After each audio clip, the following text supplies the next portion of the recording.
Howdy, gang. How you doing, Shane? Pretty good. How are you doing, man? Not too bad, not too bad. We're back again, together again for another Saturday morning full of comic book memories. And I'm gonna check out the chat here. And already we've been joined by Pastor Orloff. Pastor Orloff. Man, he's got a new career every week, doesn't he? That's it, from Tomb of Terror. And we got Mr. Eric Breen, the professor. Good morning, sir. And Michael Taylor. Hey, Mike. Good morning, Mike. How are you? And Jackson Roykirk is in there as well. Welcome aboard, sir. Oh, and Michael, I have to thank you. You gave me, the last time we were on, you gave me a website, to a YouTube channel. I can't remember the name of it now. Something about recollection. It was about the different things, like Americana from the past, and I really enjoyed it. It's got quite a bit on there. I'll have to figure out what the name of it was. You probably remember it, but that was really cool, Michael. Thank you very much for that. I really enjoyed that. So, all righty. So today, excuse me, man, gets dry down here. Today we're going to be talking about books that we both Shannon and I want to get some love to, post-crisis, because a lot of stuff gets a bad rap post-crisis, but there are some good stuff, good series out there and whatnot. So we're gonna try and show a few that we like anyway, and hope maybe you guys might enjoy them as well.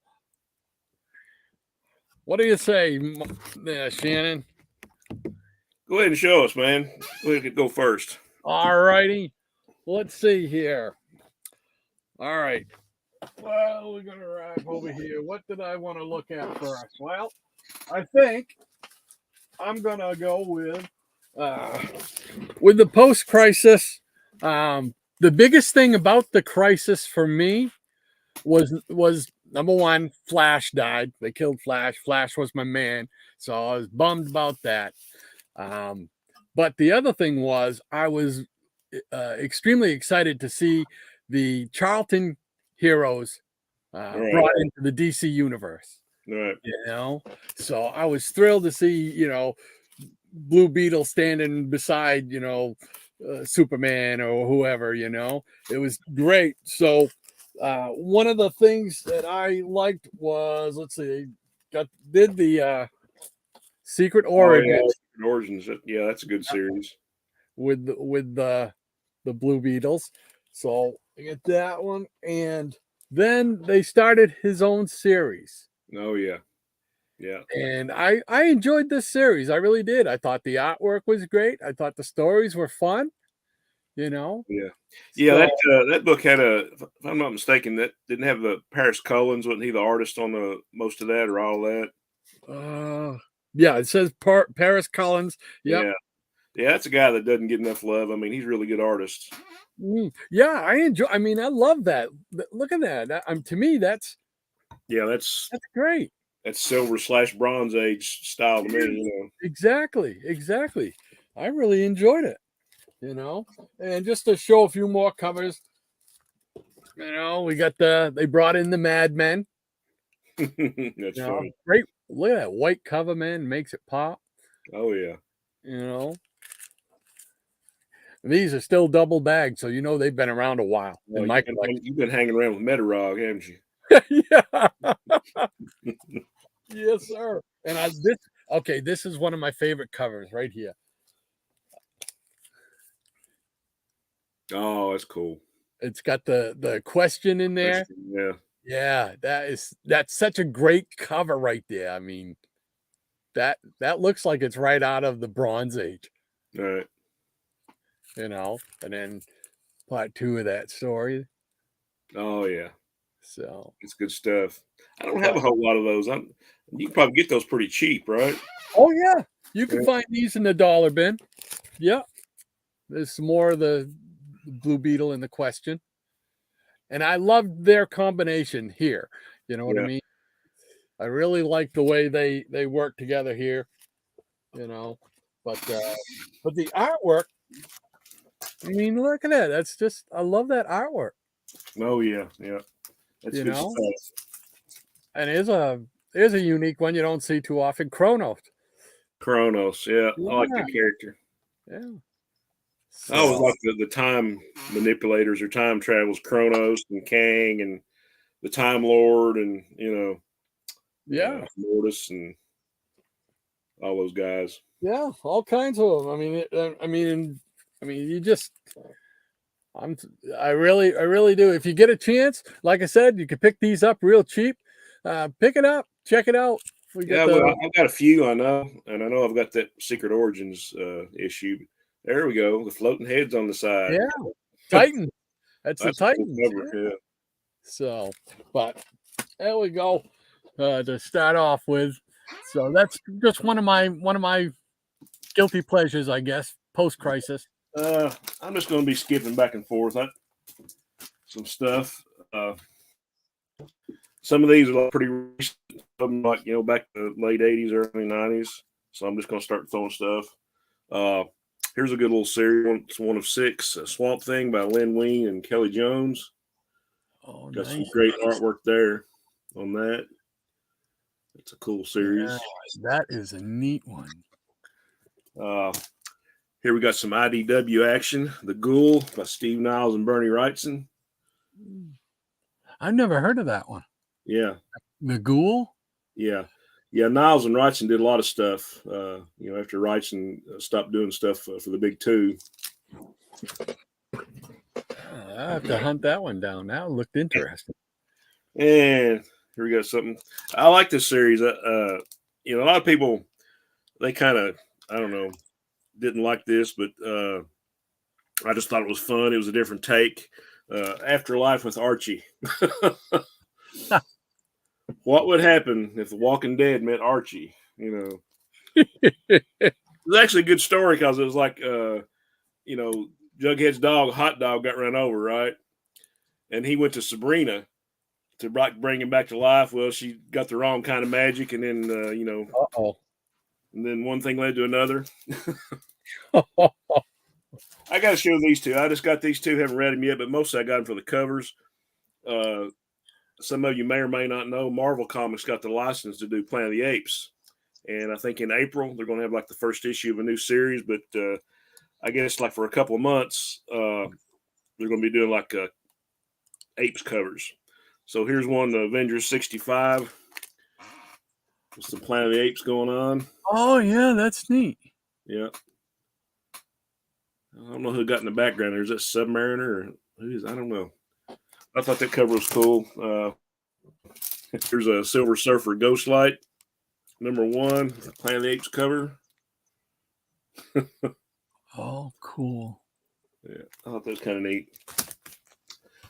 Okay, we'll go back a few years. I like this series. It was by John Byrne, Marvel: The Lost Generation. Oh, I love that. Yeah, Yeah, that's a good series. You read this one? Yeah.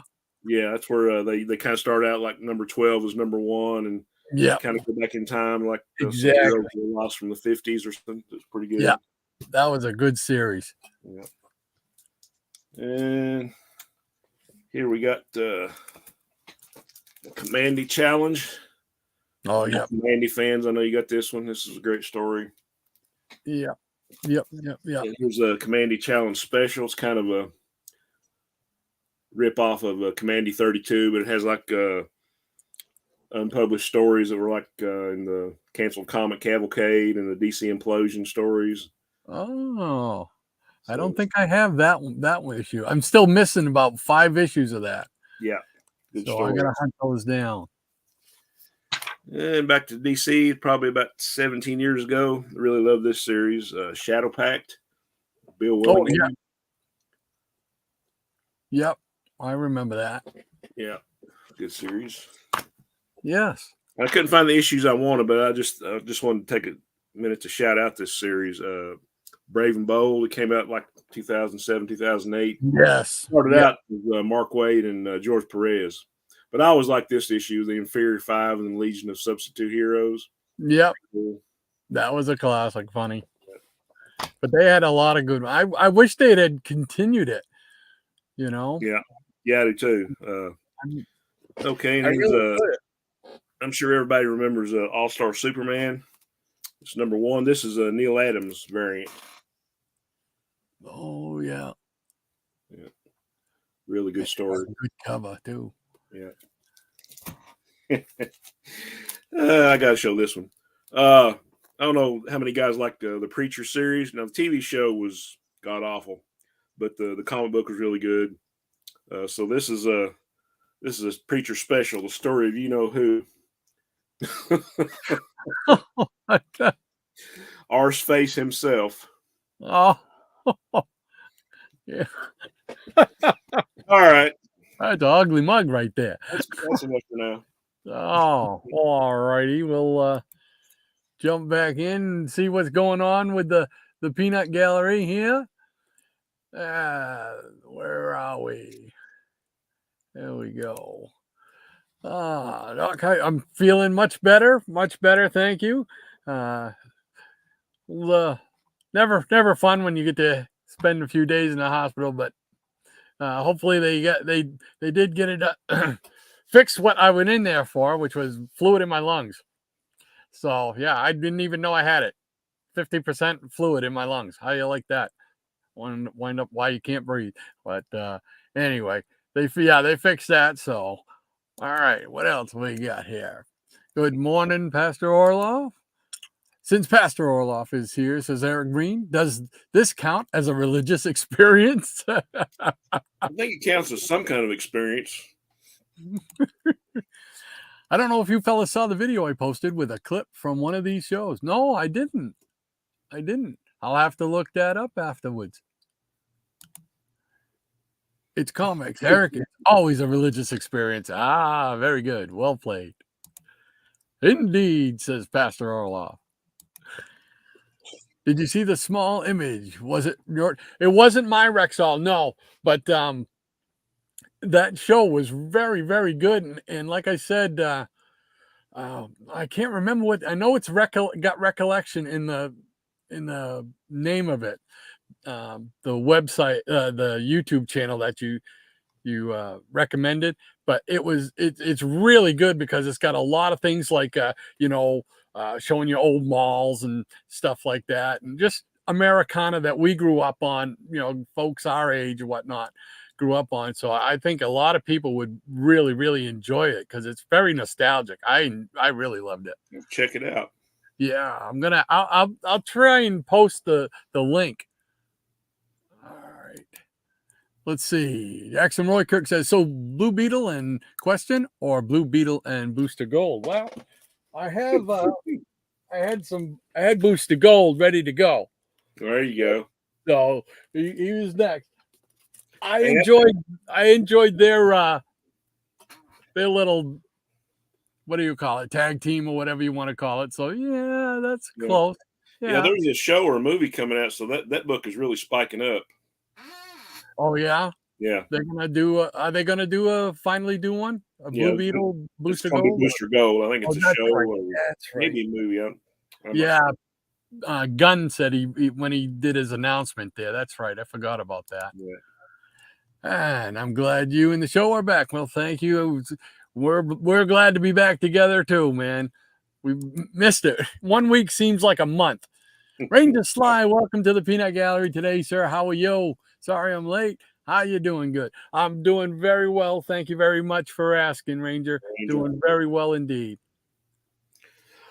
All right, Eric.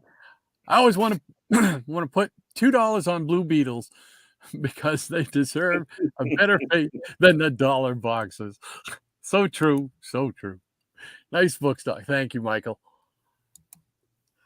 And Ranger Sly says, love that post-crisis Blue Beetle run. Yeah, Wayne, I don't know how you say his name. Intention was to do an old school series. Exactly. And that's the feel to it and the look to it as far as I'm concerned. I really, really enjoyed it. Let's see. Eric Green, the writer left Afterlife with Archie to work on Riverdale. Now that it's ending, maybe he'll go back and finish the series. Yeah.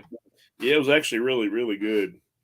I mean, you just kind of have to separate yourself from the old Archie, and kind of let yourself enjoy it. Well, and even Pastor Orloff says the apes will all be teenage girls with blue hair this time. No, it will not happen. Thanks, Nice, Michael. Bushman. Hey, hippie. Tom, how you doing? Yeah, great to have you in the peanut gallery, Tom. It's heckling. Yeah, he's giving us too much credit. Yeah, really. Recollection Road. That's the name of the YouTube website. Yes, thank you, Michael, for posting that. If any of you are interested in nostalgic looks at Americana from when you grew up and stuff, definitely check out that that YouTube channel because it is awesome. And yes, Doc, that's why I like it. Yes, sirree.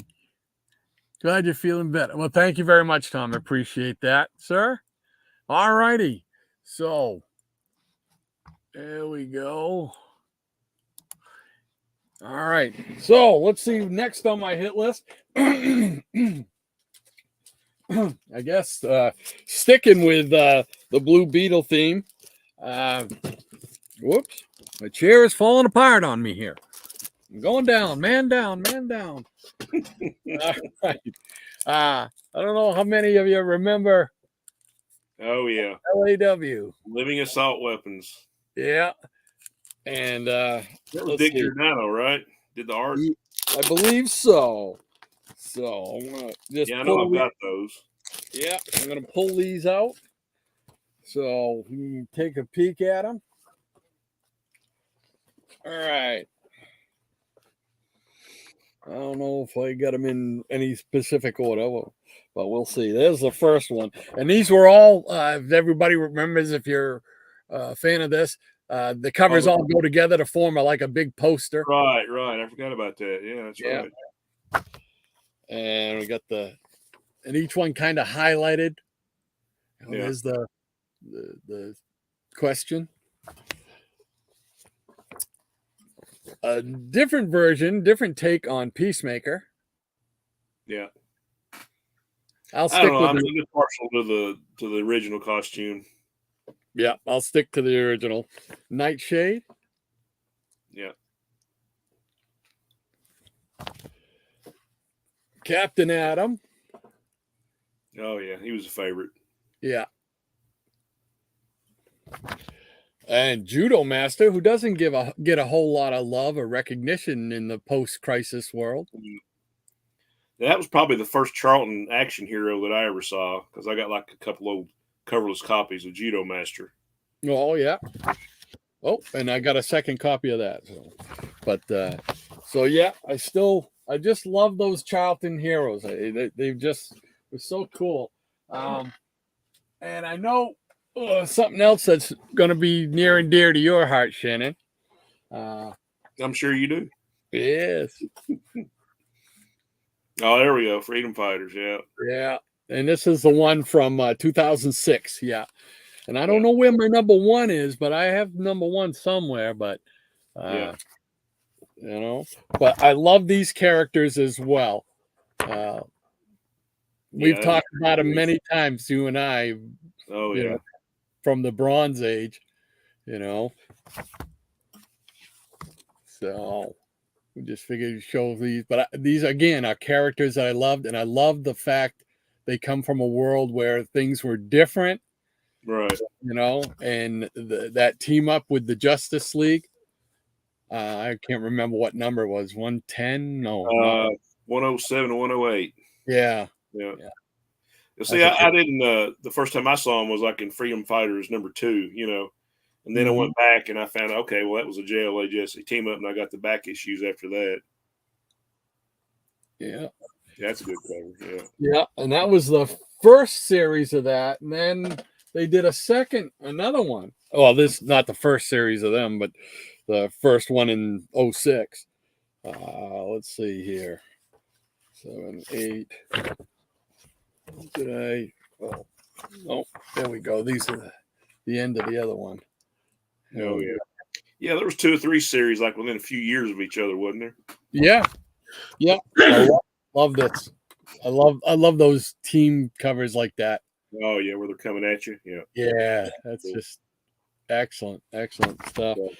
And then this is the other series, the next series they did, Yeah. which was right up the next year, I believe. Yeah. You know, which was pretty cool. Yeah. I don't know if I have all those or not, but knowing me, I probably do. All parts. Yes, I can't believe you wouldn't have them. I know you love them as much as I do. They're probably in here somewhere. I don't know. Yeah. Yeah, my post-crisis organization is still a little lax. You're not alone there, my friend. If you just take a peek behind me, you'll see I have been still in mega disarray here. And number 6 with the Ray. Yeah. Number 7.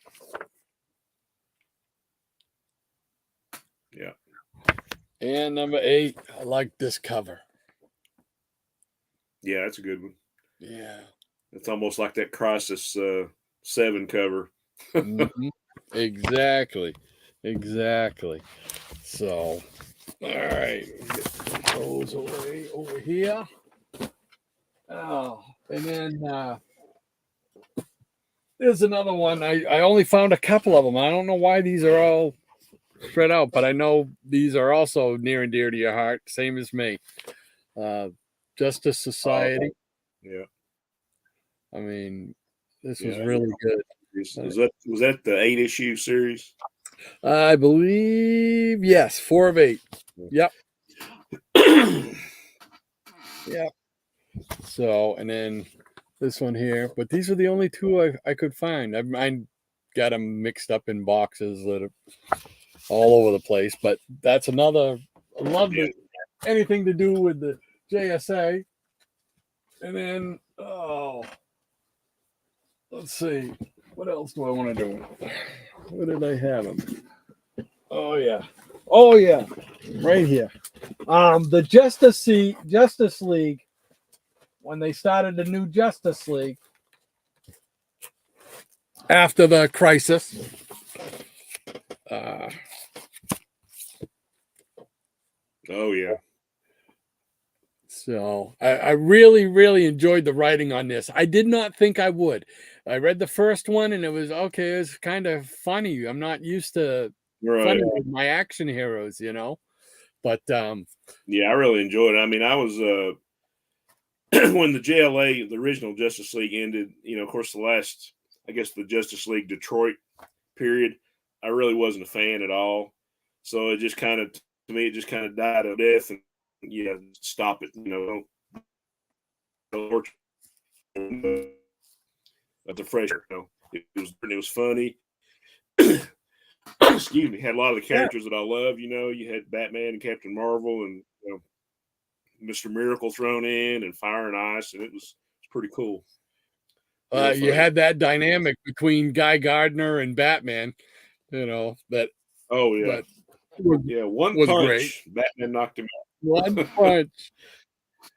There's number 2.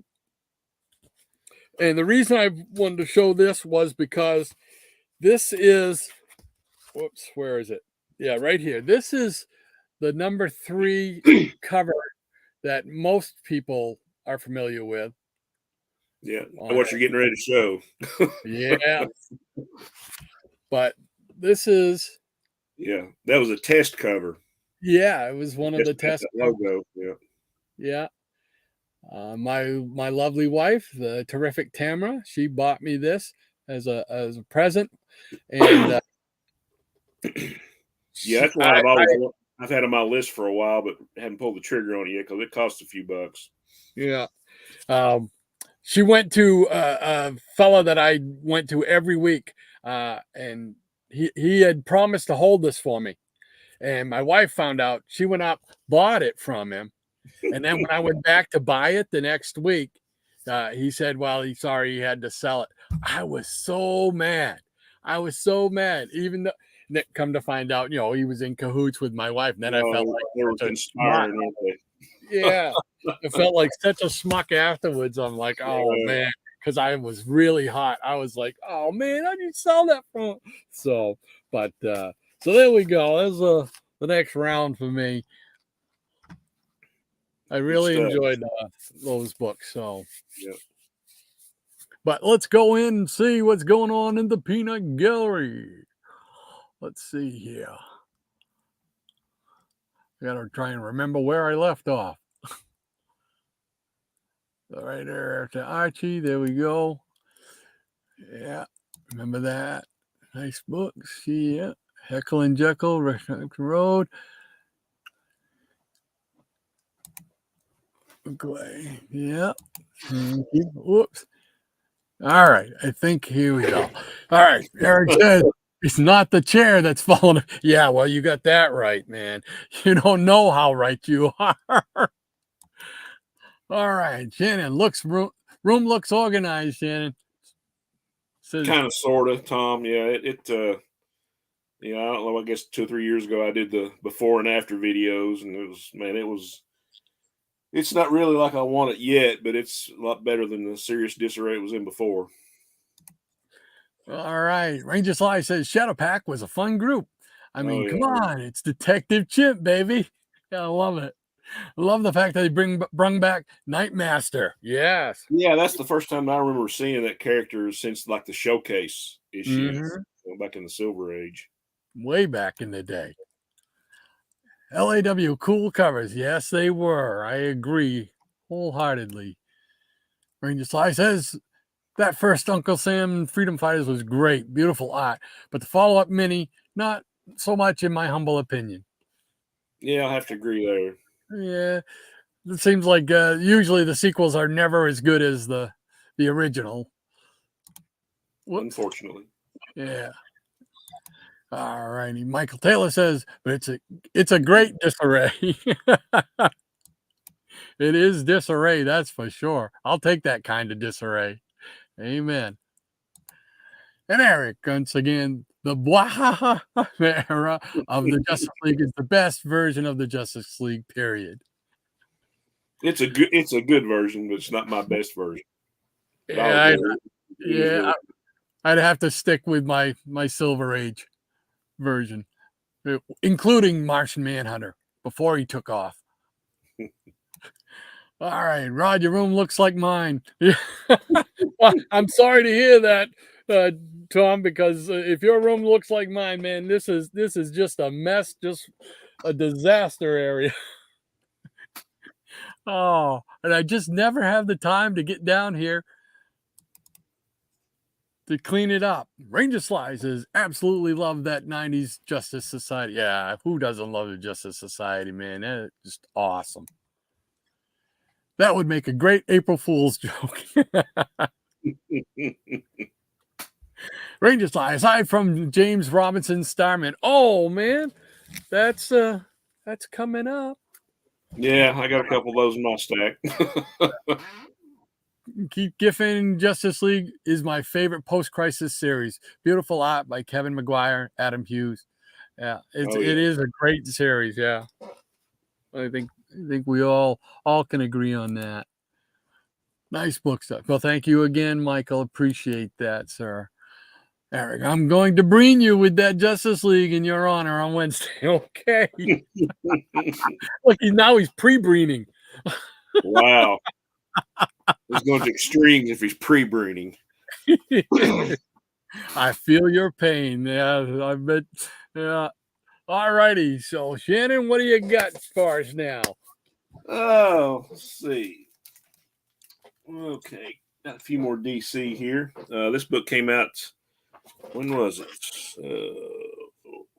It's about 10 years ago. Joe Kubert Presents. Oh, yes. Got a lot of great stuff. Sergeant Rock, Tales from USS Stevens, Angel Ape, and I think had some Commandy stories in some of these. So got a really cool cover there. Just all kinds of, I think it was Sam Glanzman. Yeah. Nice. But just got Angel and Ape in here. What? Yeah. And you got Joe Kubert doing a series called The Biker. Wow. A lot of cool stories in it. This is like one of the last things I think Kubert did. What is it, like a magazine format, or is it a comic? No, it's just a comic book format. It was like 6 issues. Oh yeah. Well, like Okay. Kubert had 1 or 2 stories in it. Then I think there was a Commandy story like for 3 or 4 issues. Got Angel and the Ape. Wow. And then one of my favorites was a series of just about this kid that's like on some kind of ship way back in the day, and his name was Spit. It's really cool, black and white artwork. So that's a great little book. Here's one of my favorites, post Bronze Age. I always loved the Swamp Thing and all those the first 2 series. But this is one of my favorite covers, number 79. Oh yes. Yeah. That's a good one. Yep. And I don't know if you got any of these Before Watchmen series. I didn't. I don't think I picked up any of those. Oh yeah, this is by Darwin Cook. Did the New Frontier, but this is like his take on the Minutemen. I guess the series, the guys that were the Before Watchmen characters or whatever. Hmm. Yeah, a lot of great stuff in here. But like that series. It's another favorite of mine from a few years ago, the Superman and Batman series. Oh yes. Yeah. I love this story. It's kind of like an Elseworlds. What if the Legion of Supervillains raised Superman and Batman? You got Commandy in this story, and here's another annual. This is a good one. It's got the composite Superman. Hmm. It's a good one. Now that's the one. That's the series 2 that had the was it Public Enemies? Was that the run in Public Enemies? They wound up making that's the one, like the first several issues of that one. Yeah. Really liked it. Yeah. Here's a little one shot, one of my favorites. Alan Scott, Brightest Day, Blackest Night. Oh yes. Yeah. You got that one? I don't think so. Yeah. I don't think so. Yeah, you could probably find this at a dollar box somewhere. Yeah.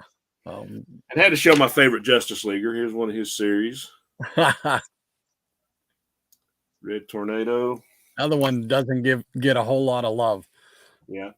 Got a few Marvel books here. You remember Earth X? Oh, yep. Yeah. It was a good series.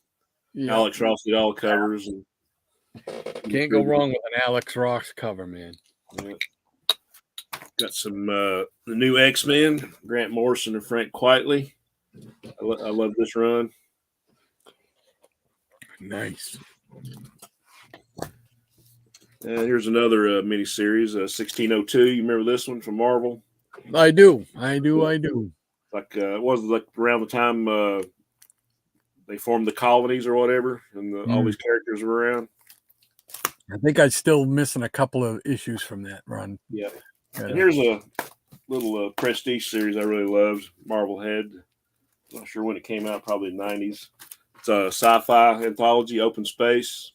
No, I've never heard of that. Yeah, it's all these are square bound. It's got like different artists and writers. Got some cool covers on it. Oh, yeah. I'm not sure because I haven't read these in a while, but I think there might be like a Alex Ross's first Marvel work in one of these. But I got a Wizard special. Here's a really good cover. Nice. But this is like a Wizard Comics Zero special. Had like Alex Ross's first Marvel work. Open Space. Yeah. Wizard Zero. Yeah.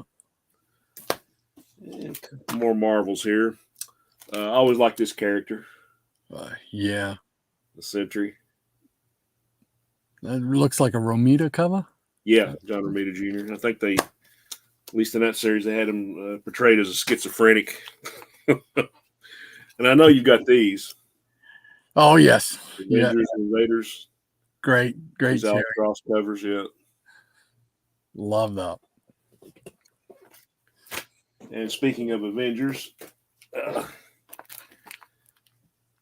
oh yeah, Mark Wade and George Perez. That's the reboot or whatever.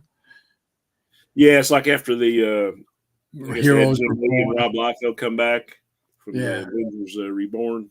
Heroes Reborn. Heroes Returns got a great wraparound cover. Yeah. Somebody you might know up there in that corner. I don't know. This is one of my favorite covers from that series. Oh yes. Yeah. Yeah. Squadron Supreme, baby. Yeah. If we go back to I guess pre oh, I had a book out here. Don't want to have. Oh, here we go. Go back to post crisis. First issue of the Flash, the Wally West version. I really liked like the first several issues of this. I mean, you got Vandal Savage and all kinds of great characters, and has him like he won the lottery, and he was hooked up with what was that hero like from Teen Titans? Frances Kane. What was her name? Was Can't remember. I'm sure somebody on the chat will tell me, but yeah, he was there for a while. It wasn't like Batwoman or something, was it? No. That was she had some kind of magnetic or telekinetic powers. I can't remember. Oh, Cole? Was it Cole? Well, it wasn't Cole. Somebody else. I think Cole died in Crisis. Yeah, that's what I was going to say. And Yeah, I thought she died. This is probably this and Animal Man was probably my two favorite DC series after Crisis. Kenny O'Neill and Dennis Cowan, man, I love this series. So good. Yeah. And I'm sure everybody remembers this. Jeff Loeb and Tim Sale. I don't think I have that one. Yeah. Okay, I'll do a couple more. Got to throw some Frank Miller in here. Sin City. Everybody knows how good this is. So, yeah, who doesn't love Miller, right? And this, my son and I both really got into this series. So, and I didn't try to collect every issue, but we got the trades. It was like 26 volumes of the trade. So between us, we had like the whole run. The Invincible.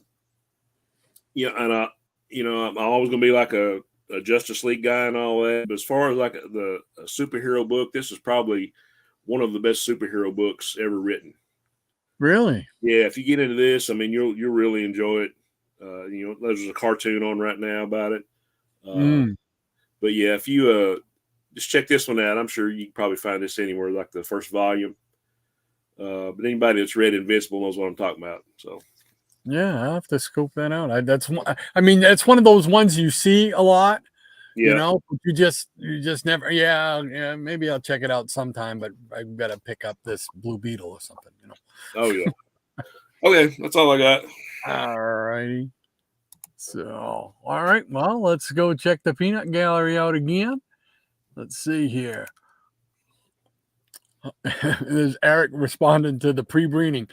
That doesn't sound creepy at all. No, not at all. Maybe. Romantic books. LOL. The language grows. Pre-breeding. We add it to the lexicon. Michael Taylor says the first time I've seen that Superman on a Swamp Thing cover. Yeah, it was a good story too. That's such a cool green. Yes, that's a cool cover. Really great story too. Jackson Roy Kirk says this is so good. You don't see these books on other shows. They're either older or newer. Well, I'm glad we're able to show you something. Like I said, we wanted to show some books that we like and don't get enough love. So it's like it's just a hodgepodge, and ain't nothing too spectacular, but we enjoy them, and you never know. If you point some people in the right direction, they might enjoy them as well, and that's great. So Yeah, there we go. All right, Ranger Sly. Darren Cook did a great job on the Minutemen. Yeah, He actually used a lot of background notes by Alan Moore that were written for a DC role-playing game supplement. yeah, yeah. I heard that. Yeah, those Before Watchmen books were really good. Mm. You probably find them in 50-cent boxes. Yeah, I'll have to hunt those down. I remember seeing them on the shelf when they were coming out, but I just didn't have a. I was kind of saving my money, so I just had to catch up on my Justice League and my Hulks. You know, those fossils don't have books past 79. Oh, I always liked the Invaders. Absolutely. Yeah. Love the Invaders. Nice book, Shannon. Thank you, sir. Appreciate that. Agree. No romantic books. Oh, Now, see, this is the thing with Hippie. Now, anytime you would show romantic books, like Young Love, any kind of romance comic, he'd be like, bleh. He'd be like doing dry heaves and stuff. So that's especially between me and him, and probably everybody else too that shows a romance book that he got to see. Oh, I'll second Shannon on Invincible. All good.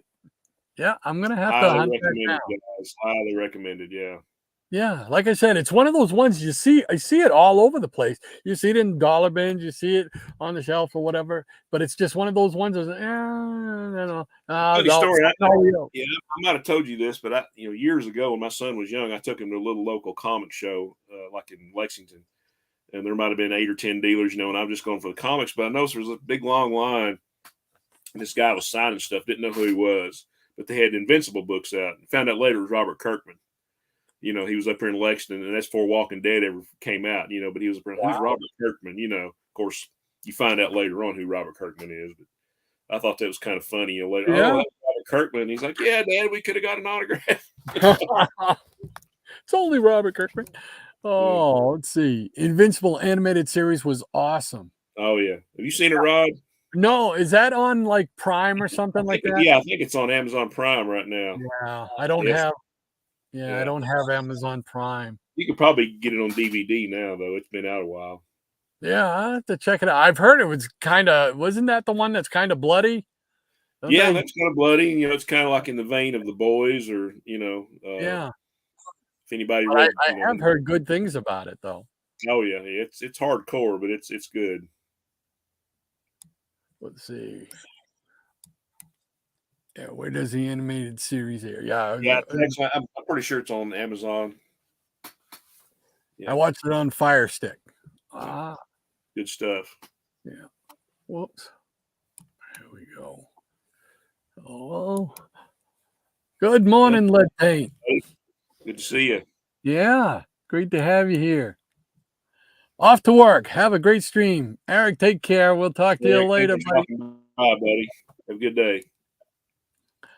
It was Amazon Prime Video. Yeah, there we go. Yeah. Ranger Sly. Don't forget to thumbs up the Peanut Gallery. All right. And oops, I just canceled my Prime membership. Well, get back on that. Yeah. Like I say, I'm sure it's on DVD by now. All right. So let's see what else I got to show here. Another one of my my favorite post-crisis was in 06. Jonah Hex. Oh yeah. For a while there, they even made him look like Clint Eastwood. Yeah. I think they got in trouble for it or something. Yeah, I love that Frank Quitely cover too. Yeah, I mean to me, The Outlaw Josie Wales, that movie, that's as close to the Jonah Hex story as I think we're gonna get. Yeah, the movie with Josh Brolin. While I love Josh Brolin, I love him as an actor. I just didn't. That movie was terrible. Yeah, I just didn't see it. I kind of put it right up there with that Wild Wild West movie. It was awful. Yeah. I mean, I didn't get the whole supernatural aspect. I was Yeah. like, where the devil did that come in? You know, I never heard of Jonah Hex talking to corpses, you know, and stuff, reanimating corpses. What? You know, but this Each his series own, here, though. yeah, had some great stories, Oh, that's a great cover. really good artwork, man. Yeah, I like You that. know? So I Who mean, did that cover, Rod? what's that? Who did the cover on that last one?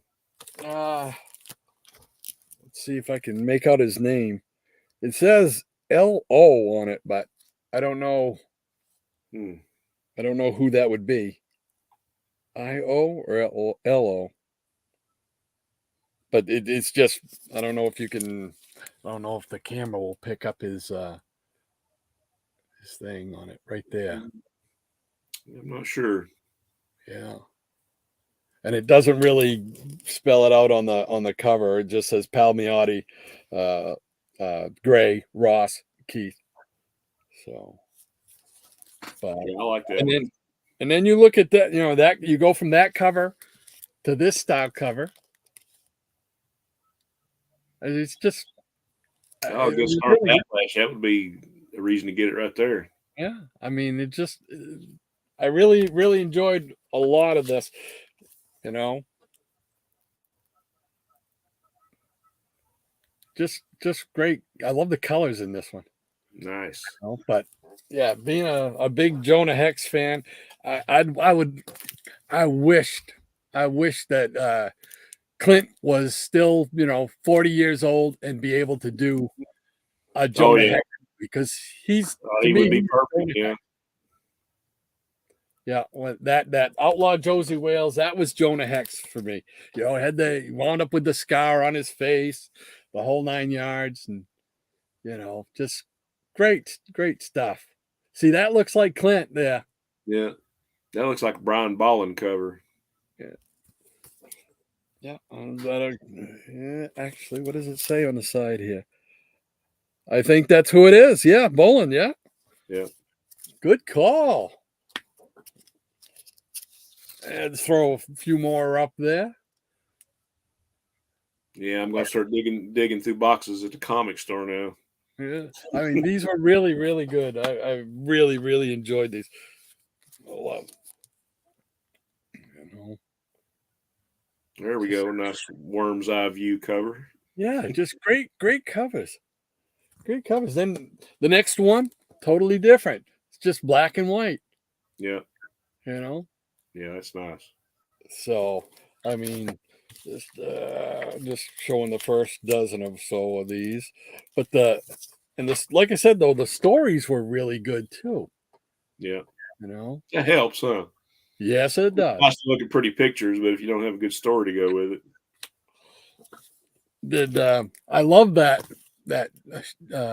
Jonah Hex short that DC Animation did. I don't know if any of the Peanut Gallery have seen that. what was that? What feature was that associated with? 'Cause I don't know if Oh, you. I don't remember because I remember seeing them all. I looked them up individually, but I didn't watch the movies. Um, it was an early one, so I'll I have to can't look remember. that up. I mean, I know I've seen the Spectre one and the Yeah, the Mandy one. Spectre one was awesome. Yeah, Yeah,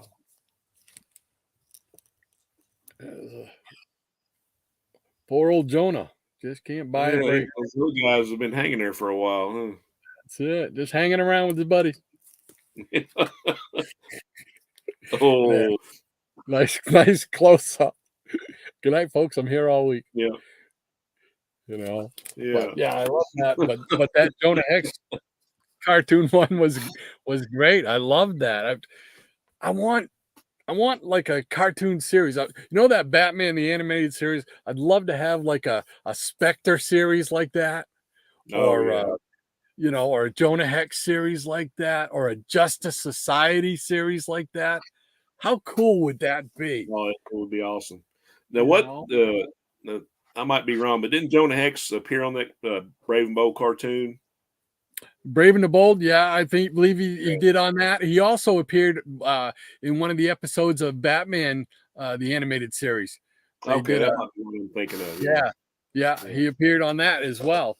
I love that Brave and the Bold. I was so sad when they stopped that because I really loved Brave and I know you do too. I Oh yeah. really loved Brave and the Bold, man. Yeah. So Got kind of a and silver slash Bronze Age feel to it.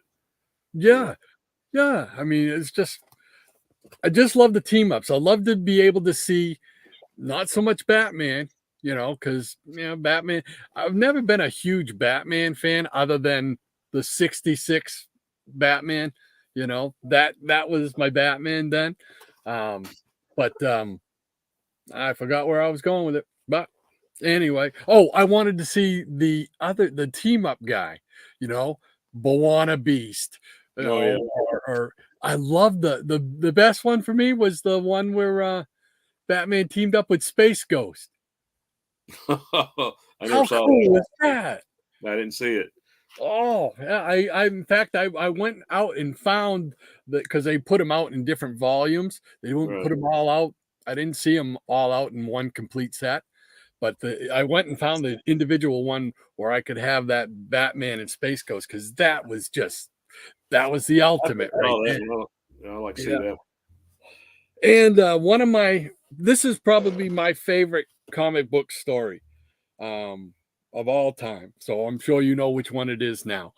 But and I couldn't find my individual issues, but Never being in heard the of it. no. Oh, I just love this story. I love the artwork, man. If there were no words, I'd still love the story. You Oh know what yeah. I mean? Yeah, it was It was just great. This is just one of the trades that they've done, one of the many trades that they've done with the little wraparound cover. yeah, But they're just you can't really knock anything about that series. I mean, there's no detail and he threw any Easter eggs in oh, that's the there. thing. All, All all, all those oh, all those yeah, Easter eggs. Yeah, yeah, all those Easter eggs great that stuff. you've mentioned. Yeah, love that stuff. The creeper who's really old and his hair's like half gone and Yeah, whatnot, sitting in the yeah, bar and stuff. Oh, I love that stuff. yeah. Um, That's a great series. yeah, and every time I read it or look through it, I find something that I didn't see before. Oh yeah, You know, and that I love when a book can do that. And if you get the chance, you can find this. This is like a companion oh to it, cool. Yeah, and it's really good. It's got a lot of behind the scenes stuff, yeah, some sketches and stuff like that. Gives you some insight into what they were thinking when they were doing this. And I love the art. Uh, the raw sketches. yeah, You know, yeah. I've got a version of that. I'll have to show that here in a minute. Uh, I mean, it's just I wish I could draw like that because I love that. yeah. I mean, it's just so realistic. Well, You know, most of those he used his friends as reference. He just took yeah, photos of his friends. Yeah, yeah. That guy that he uses for Superman, man, yeah, that guy ought to play Superman because he looks like the way I would picture him yeah, to look. You know, but it's just tremendous. You know, whew, stuff like as Plastic Man. oh, yeah, You know, just yeah. great little It's things that great you stuff. didn't get to see. Yeah. So if you do get a chance and you can find this, because there was some controversy or something with this. They didn't want it put out, or they didn't have the rights to put it out, or something like that. I can't remember exactly what it was, but there was something with it, and I think they tried to recall them. Really, You know, I've never seen that yeah, before. I know it's it out. yeah. I mean, it just raw sketches of the different covers. Oh And, yeah, yeah, I mean, it really is a joy to read when you look through that stuff. If you're a Kingdom Come fan or an Alex Ross fan, oh yeah. or It's even good just a stuff. DC hero fan. So, what else do I got hanging around here? Oh, let's see. Well, I got some more of the another series with Jonah Hex in it, the All-Star Western, when they redid that.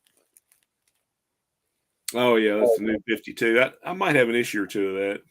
Yeah, that was pretty good as well. Had some interesting stories. Some That's a creepy good cover. Yeah. You know, that one there. But Oh yeah. and this was a good one. That's a nice cover. Yeah. Now, if I'm not mistaken, was that the one? No, I don't think so. Yeah. Yeah. Okay. All right. So you see this cover. All right. And somebody got a gun pointed at his head. And you're like, okay, it's a scene from the Old West. That's nothing spectacular. Till you find out he was hanging out with Booster Gold. That guy just can't keep his nose out of everybody's business, can he? But it was actually a pretty neat story.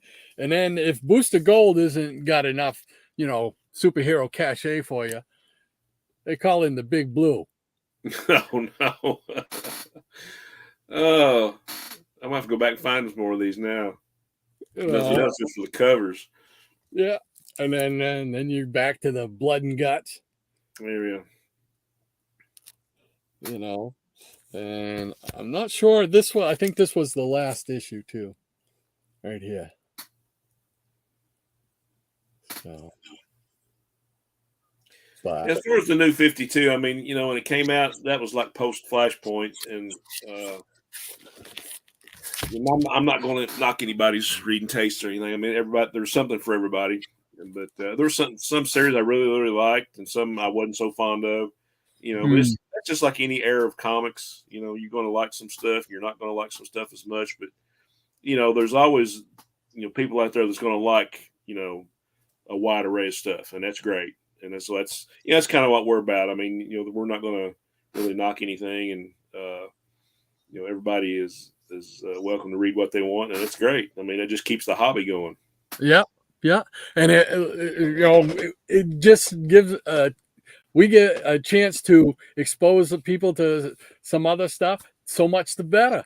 If they say, well, hey, that looks interesting, they try it. Hey, you never know. You may have a new fan of that book or whatever. That series or whatever. So yeah, it's not. Yeah, we're both of the same mind, which is great because we don't want to. We're not here to poo-poo any books. We're here just to lift up those books that we love, and give people a chance. Hey, check it out. This. Well, over the years, I mean, since I've been on YouTube, I mean, people have steered me in directions I never thought I'd go as far as comic reading. I was like, oh wow, that is a cool book. I love that. I like that artist. So it's just. There's just so much out there, and if you kind of box yourself in, then you won't get exposed to a lot of good stuff. So, yeah. I mean, it's great. I mean, I've told you many times before, you make me spend money. Oh yeah, well, you do the same thing. I mean, you're not blameless. Yeah. Oh no. But I mean, that's what's so great when you can be exposed to something and you're like, oh man, that's interesting. And then you get into it and you really like it. Yeah. Hey, that's great. So like you say, it does the hobby. It does great for the hobby. And who doesn't like to just read comics, man? So, all right, well, let's go see what the peanut gallery is talking about. Let's see, where did I start? I'm so bad at this. I keep swearing I'm going to get better at this. I don't know. It's all good, man. Yeah. Let's see. All right, here we go. Michael Taylor. You guys ever watch a series called Hunters? Great series. I'm not familiar with it. I don't know that one. No. You'll have to give us a little information about that, Michael. Ranger Sly. Oh yeah, that Jonah Hex series was good as Western can get in the modern age. Yeah, I really enjoyed it. Really did. Anytime I can, I mean, I'm just an old West fan. So whether it's comics, TV, movies, whatever, I'm there. All right, John, what do you say? The Hex movie was terrible. Yes, yes, it We was. say we don't poo poo, but then we just poo pooed on that movie. Yeah, yeah. But like I said, it's just to each his own. And it's if you like it, that's great. Yeah. Hey, Hey, Dr. John, Von how's it Schiller. going, buddy? Hey, John. Howdy, y'all. Late to the party. That's okay. Everybody's invited. We're glad you're here. Leonardo Menko on the Hex cover. Thank you. Oh, okay. Manko, yeah. He's a great artist. Yeah. Thanks, Jackson. Yes. According to my comic shop. You mean that wasn't right off the top of your head? Come on.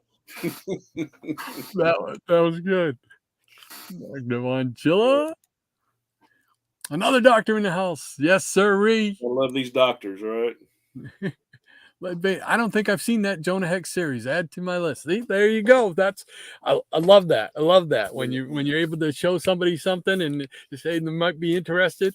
I love that because I know that feeling when I see something that somebody shows, like on the fossils or something like that, and they show something. I'm like that. I've got to get that.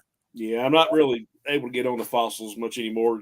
But when I watch the replay, I'm always sitting there with a notebook. All right. Just you guys are making me spend money. That's it. Making my wallet cry. Let's see. All right. Howdy, Michael Newton. Tom. Maya Greenblatt. Hey, welcome aboard, Maya. Great to have you here again this morning.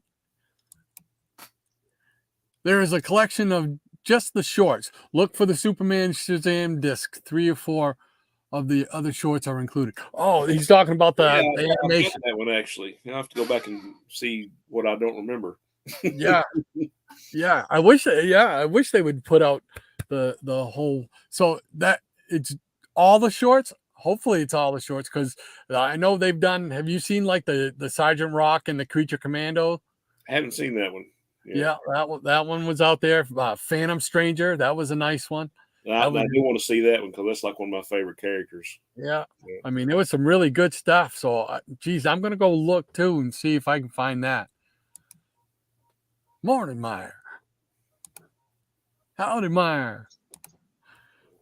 I don't know if I mentioned this. I'm sorry if I'm reporting. In the early to mid 70s, I met Adam West and Burt Ward signing in a costume at a car show. Oh, yeah. Oh, cool. Yeah, that's because I've said before, Adam West is the one superhero guy, actor or whatever in a superhero series that I would have loved to have had something signed by him because it was such an important part of my childhood. That Batman show. Great stuff. Alex Ross's art is on another level. Agreed. Yeah. Absolutely. Love the All-Star Western. Yes. Yep. I think I'm pretty sure I love all the iterations of All-Star Western, the 70s stuff and the modern stuff.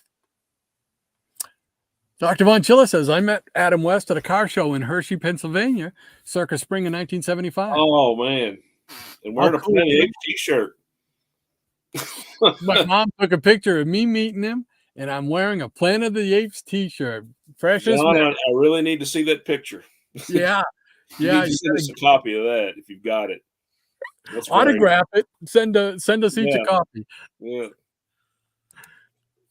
Very cool, John. Absolutely very cool. Not a fan of the new 52 All-Star Western. They canceled the previous and amazing Jonah Hex series, a true Western series, for a series that was more steampunk and superhero stuff. Yeah, they did change the direction of it, without a doubt, as you can see with the Booster Gold and Superman guest appearances. So let's see what else we got here. Whoops. I hit the button and then it jumped way down on me here. All right. Let's see. Okay, there we go. Dr. Winchell, that's very cool. Do you still have that picture? Yes, we all want to see that I want picture. to see that picture. Jackson Roy Kirk says, yeah, Flashpoint killed it for me, except for the All-Star Western, although I have the first 8 or so issues. Flashpoint. Nice books, Doc. Thanks, Michael. Thank you very much. Dr. Bunchel, yeah, it's around here somewhere, Michael, along with the picture he signed in the car show program. Yeah, we definitely want to see that. Doc, you're doing great. You haven't missed a comment. Well, I'm trying, Michael. Thank you. Paulo Costa, Paulo, how you doing? Hello. How's it going, buddy? Great to have you with us this morning. Awesome. You guys are still on. Yeah, we're still hanging out here. I just came from my dad's birthday lunch party. He turned 70. Well, God bless him. Birthday to your dad. Yeah. Yeah. Happy birthday to your dad, sir. That's awesome. Howdy, Paul. All righty. I think we are caught up now. So, Shannon, what you got? I got a few more. If you want to keep them entertained for a minute, I'm going to go refill my coffee cup real quick. Okay. Right back. Yeah. All right. We'll see what I can pull out behind me here. Whoops. All right. We got some more stuff from post whatever. What do we got? Always being a Justice League fan, you know, the post crisis, they did several different things. It got almost as bad as the X-Men, I think, with the number of different Justice League teams. But they had Justice League Europe, which was interesting. It was okay.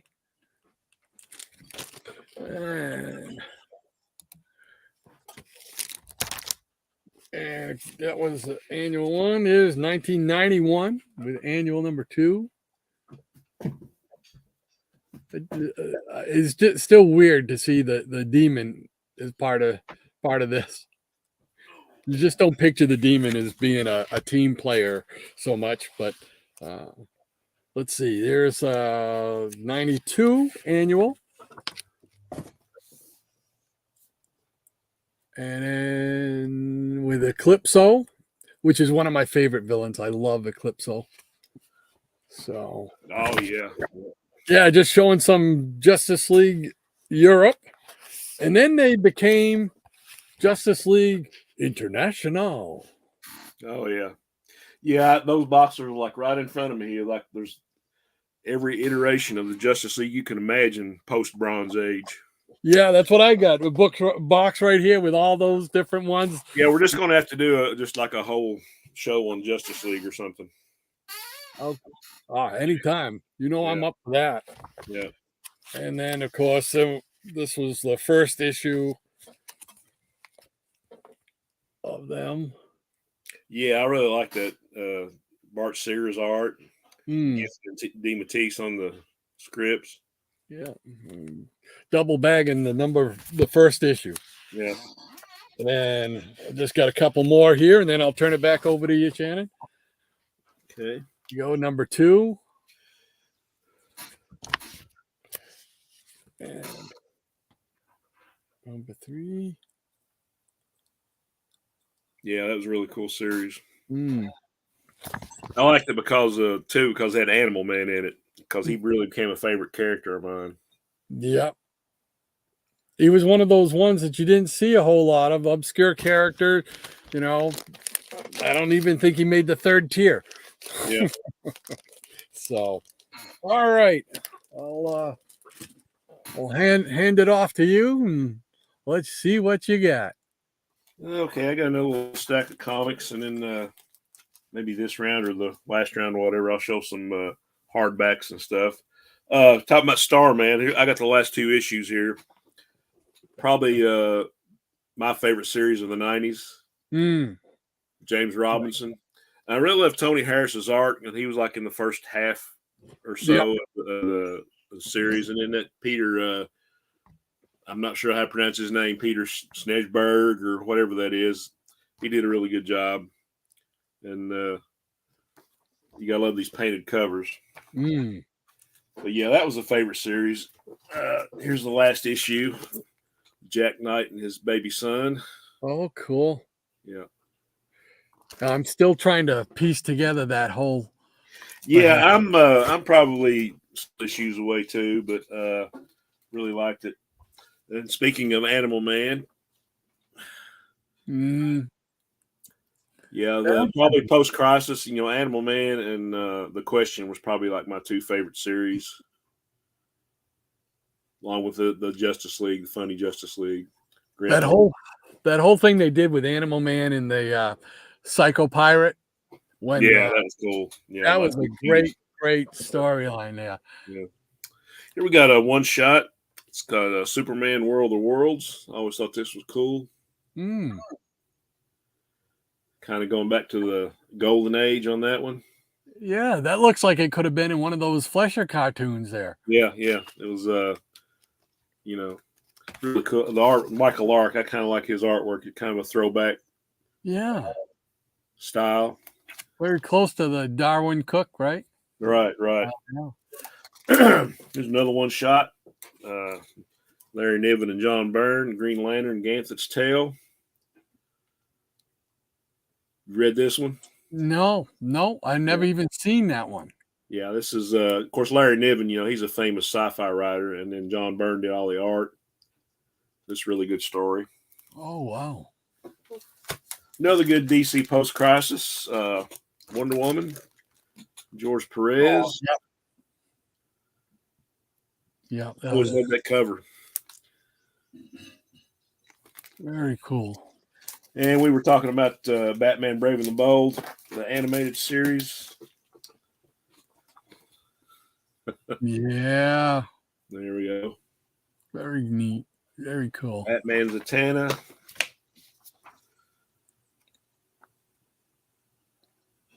Nice. Yeah. And speaking of Batman and Jonah Hex. There you go. Yeah. There you go. I don't think I have any of those Batman and the Brave and the Bolds. Yeah, they're basically like, I don't know if this is based on the cartoon or the cartoon was based on this, but it's a really good series. I think that was based on the cartoon. I think it came out because it looks like, they clearly using the same logo and everything. Another good post-crisis series. Oh, yes. Yep. They brought back the Doom Patrol. Love the Doom Patrol. Yeah. Another favorite character. This was I think this was like an 8-issue miniseries. Oh, yep. Ragman. I had Ragman pulled over there too. Yeah. Yeah. Pat Broderick. Excellent. Okay, we'll go back to some IDW for a couple of books. Remember Mike Grell's John Sable, Freelance? Oh my gosh. Yeah. I remember that character from the 80s. Yeah. Yeah, this was maybe like a reboot or something, but this was I'm not sure when it came out. But it's probably like early 2000s, late 90s. There's something a little bit different. I'm sure you remember the original Star Trek series episode, "The City on the Edge of Forever." Where they go through the time gate and Joan Collins is in there, and she has to die for the timeline to reset and everything. Oh, okay, yeah. Yeah. Well, this is a comic book version of what the original story was going to be, because the Harlan Ellison's original script really wasn't used in the TV show, and they kind of had like some guy in it being a futuristic drug dealer and all kinds of stuff going on, and the Guardians were like these big tall aliens and all that. But this is kind of like a comic book version. This is like the first issue of like what that would have been. So it's really, really good. Anybody likes Star Trek, likes time travel, highly recommended series. Oh, that's cool. That sound you hear right now is my wallet screaming again. There's another favorite miniseries by the Kubert boys. Oh yeah. It's really good. There's issue 1. Tell they got a lot of Dad's influence right there. Mm-hmm. But Adam Strange was always one of my favorites.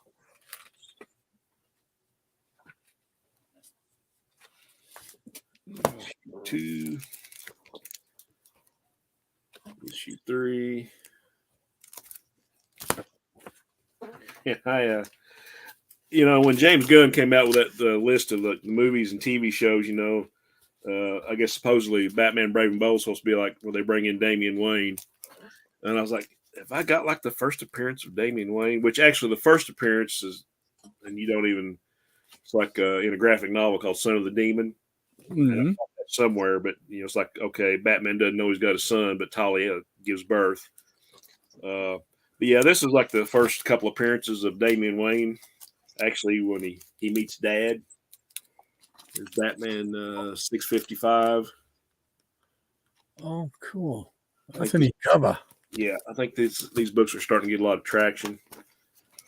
656, with like a bunch of man bats. Been a while since I read these. And I know you've got these. Oh yes. You show these on your Hanna-Barbera show when I was working that Saturday? No, I don't think I pulled those. I think Okay. I had like 1 or 2 of them that I had that I showed. But while I didn't mind the artwork and whatnot, I am one of those people who I didn't need to know the origin of Space Ghost. Right. You know what I mean? I just wanted to be dropped in to their world, like I Right. was Well, that's Saturday just morning. like knowing what the origin of the Phantom Stranger was. And I know, like in an issue of that Secret Origin series you showed, they had like the origin of him, but it's like 4 different stories. Right. Yeah. Kind of had him portrayed as the Wandering Jew and Judas and just all kinds of stuff. But they kind of left it up in the air. Okay, you have to draw your own conclusions to what Phantom Stranger is. Right. Yeah. Another favorite series post Crisis from DC. Yes. Yeah. I love that character. Oh yeah, one of my favorites. Yeah. It's one of my favorite covers from that series. Issue 14's got a Charles Vest cover on it. All the skulls. Yeah. We got Action Comics 600. Yep. I remember. I had this signed by John Byrne. Oh, cool. Yeah.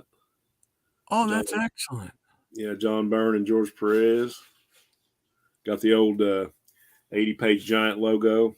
Yeah. So pretty cool. That's great. And I'm just going to feature some new books, stuff I'm reading now. Here's a good one. Batman and Joker, the Deadly Duo. This is a limited series by Mark Silvestri. I saw that on the rack I went to that new comic store. I saw that on the rack, but I didn't know anything about it. Yeah, it's actually a really good book. Oh, I'll have to pick that up then. Yeah. And I know you're collecting this one. Oh, yes. Yeah, it's great. Jeff Johns is writing this one. Yeah. And give credit to Eric Breen for turning me onto this one. This is sort of like a Silver Age / Bronze Age version of World's Finest. Awesome. Really good book. Yeah. I got to catch up on that one. Yeah. And we talked about this book on the phone, Danger Street. This is like an alternate cover. This is a Steve Rude cover. It's got Atlas on it. Danger Street #1. Yeah. Really cool story. I mean, anybody that is a fan of like the first issue special series from DC in the 70s, there's 13 issues, and they've found Tom King, I guess, writes this. Yeah. They found a way to like weave every character that was in that series into one story. I mean, you've got Lady Cop and Metamorpho and the Creeper and the Dingbats of Danger Street and, the Green Team and Warlord and the New Gods and, Manhunter. It's crazy, but it's a really good story. It's funny. It's hardcore, but highly recommend this. I've picked up the first 2 issues, but I have yet to Yeah. have the time to sit down and read them. Of course, I know you're getting this one. Oh, yes. Great Oh, story in this one. yeah. Yep. Love Joe Fixit. And so far, those 2 books I have read, they are good. They're a good read. I got a few more, some hardbacks and graphic novels. I know you read this one. Oh, yeah. Yeah. Yeah. Grant That's Morrison. the hardbound one, right? Yeah. Yeah. I love this story. I mean, it's and they kind of loosely adapted it into an animated one. Yes. And by loosely, I mean loosely, you know, Yeah. but it's still good, you know. But I mean, love the story and the art. So I really like the cover. You know, they show like the mirror image is the crime syndicate Yeah. league. And it was great. I enjoyed seeing some of the other characters that they created that you didn't really get to see. Oh yeah, yeah. You know. One of my favorite Avengers stories. Mm.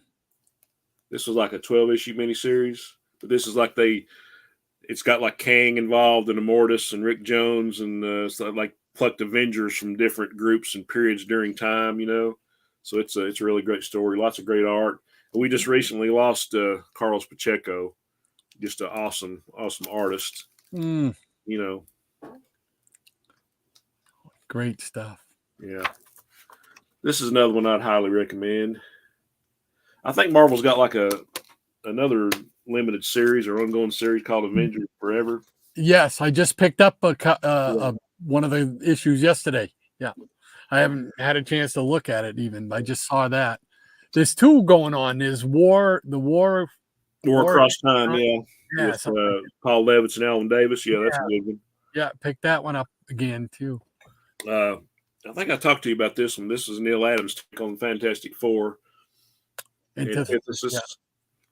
I've got 2 out of the 4 issues. Yeah. This is just the collection of it, you know. Got some great Neil Adams art in this one. Oh, it's great stuff. Was that the Beast? I'm not sure. Looked like he drew the Hank McCoy furry Beast in there. You know, I don't even think I've got to read this yet, so I need to read this. And here's Alex Ross's take on the Fantastic Four. Yeah, that's still on my list. I gotta pick that up. That's good stuff. He actually like did the pencils and did it like a regular instead of painting it, which is still Alex Ross, but but I think as far as like the inking, he actually inked it with like the paints that he uses. So it's basically him doing an ink version with paint. Incredible. But it's a good story. Yeah, he's just an incredible artist. He really is. How about some more Joe Kubert action with Thor? Yeah. Can't go wrong. Yeah, I mean, I'm a huge Joe Kubert fan, so and you cannot go wrong with Kubert. I think this is a collection. There's like a 6-issue miniseries. He's got that gritty style, so it's perfect for like the war books and the caveman, prehistoric stuff. And here we go with some Frankenstein action. Bernie Wrightson. Oh, wow. Yeah. Holy smokes, I've never seen that before. Yeah, this is basically just the novel with some illustrations by Bernie Wrightson. Just some great stuff. I mean, just look at the detail on that. Wow. Yeah. Yeah, I let my son borrow this book and like to never got it back. This is one to have. And you were let's see. I'm trying to find. Did I pull that book out or not? Let's see.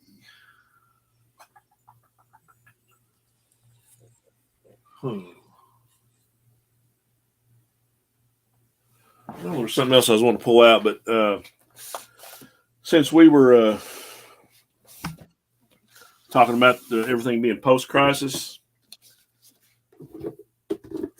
This is actually a deluxe slipcase version. Oh, I bought this years ago. I mean, it's got this is like the poster that's up on my wall as far as the oh yeah, nice. And it's actually like an oversized version of the story. Wow, look at that. So it's, you get to see it in like a bigger version. Oh.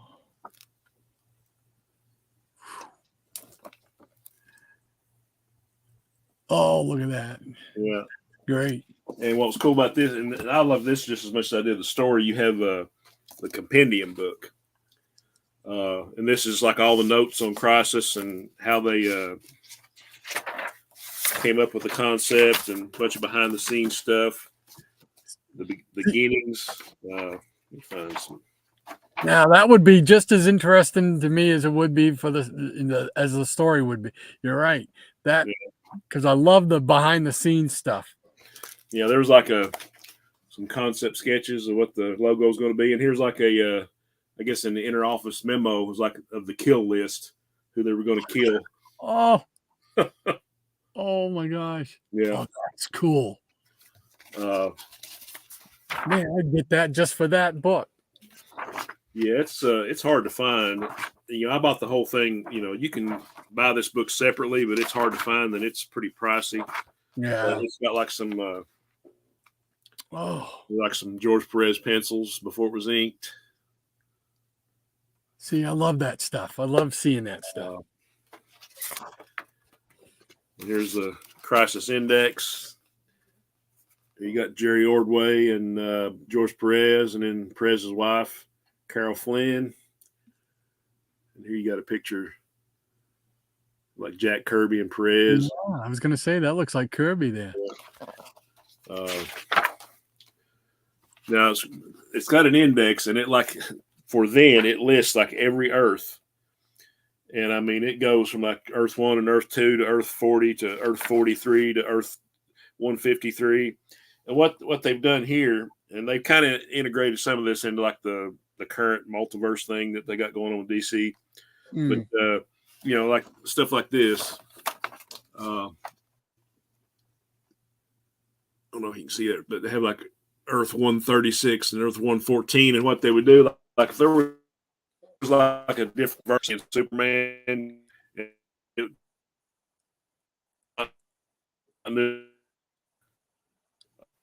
or something, and that would be 13 of Action or Superman or whatever. And it was basically just taking the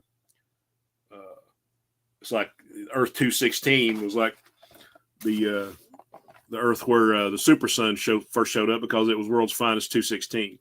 And it just goes on. It just goes. Yeah, it just goes on and on and on. Oh, see, that would be neat. Yeah, and they got like Oh yeah. There you go. We were just talking about that one. Earth C minus and Earth R and Earth S and Earth Terra, and I mean and this is several years ago, but like I guess they wanted to put a name or a number to every Earth. So to me, this was like a gold mine of wealth. That's great. Wow. Yeah, this was like a memo between Jeanette Kahn and Dick Giordano. Can we kill Supergirl in Crisis? I must know soon. Yes, no, only if we have a new Supergirl soon. None of the above. Love, Dick. Yeah, so I love that behind the scenes stuff, man. Oh yeah, this is that's one of my favorite books. I've got a Kingdom Come slipcase somewhere, but I don't know. Let me look real quick.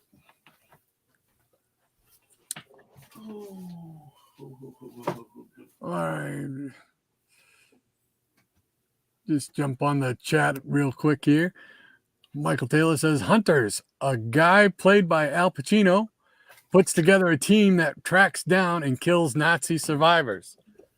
That sounds good. Ah, Yeah, but I found the Kingdom Come one. This is another one of those. You got a hardback version yeah, of Kingdom Come, cool. and this is autographed by Wade and Alex Ross. Oh, wow. Yeah, and it's got another one of those like compendium books, the Kingdom Come Revelations. Yeah, that looks cool. Yeah, but it's another one of those things like the Crisis Index, where they were showing like the concept sketches, like that book you showed. Yep, yep. Had the same stuff in it. Yes, I loved all that stuff. Yeah. Oh, look at that. Showing how he designed a bunch of the characters, and this kind of, I don't know if that other book does that, but this kind of shows a little Easter eggs and tidbits that you might have missed. Mm, Where it I shows. think, yeah, I think there is a Yeah, bit that they list in probably there. like the same thing that's in your book. Yeah, I think Yeah, so. this is I really love that. Okay, I'm done. All righty, we'll bring back up here. Well, let's see. Excuse me. All right, let's go to the peanut gallery and see what else is shaking. Let's see, Dr. Von Chilla. I stopped drinking coffee around this time last year. It had an immediate effect on lowering my blood pressure. Hey, John, it's my only vice, so I've never been a coffee drinker. I tried it, but I just couldn't do it. Yeah. Now those monster drinks there, the no sugar monster drinks, that's a different thing. They're like full of caffeine, but for some reason when I take one of those in the morning, makes me happy.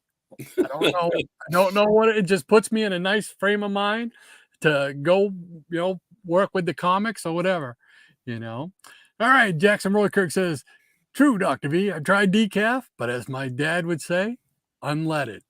How you go, unleaded. All right. Here we go. Unleaded. That's what I used to call it too. Yeah.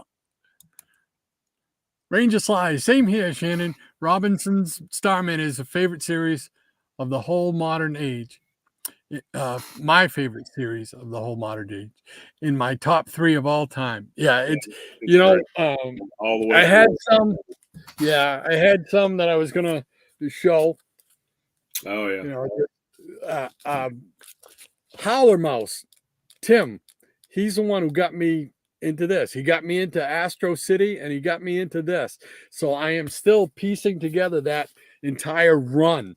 And it's taken me a lot longer than I'd like it to take, but but you can find a lot of this stuff in the dollar bin, 50 Yeah, cents. I mean, it's crazy. I mean, it's like that, and I agree with Ranger. I mean, it's like one of the best series Yeah. of the modern age. Everything I've read so far. 94. I know it kind of stemmed out of 0 Hour. You remember that series? Mm-hmm. And of course, I think they killed off a bunch of the JSA then and all that. But they keep bringing them back. Thank God. Yeah. But, but yeah, it's got a lot of like stuff in it that I love. It kind of refers back to the golden age and the JSA a whole lot, and Right. where the Shade kind of weaves in and out of the narrative. I mean, that's like one of my favorite characters is the Shade.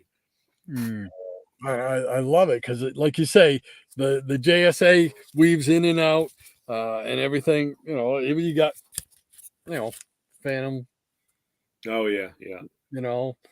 So I mean, it's just a really really well written and well drawn series. I've thoroughly enjoyed it, and that's why I keep trying to hunt down the all the issues. So, and Hippies Collectible says, "I need my caffeine. I must utilize my Batman mug." Dr. Monchilla, that's cool that you still have that picture in auto. I wished I had my pictures that Adam and Bert signed for me in the early to mid 70s. Oh, yeah, that'd be cool. Yeah. Absolutely. Great. Ranger Sly. I could never get enough Michael Lark art. He was really good in a classic way. I wish he had drawn more Yeah, stuff. the art in that Superman one shot is really good.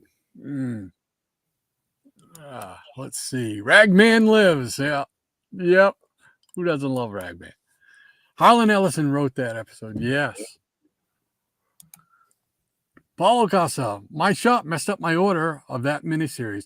I have every issue except one. Got to get on them. Say, give me my number one.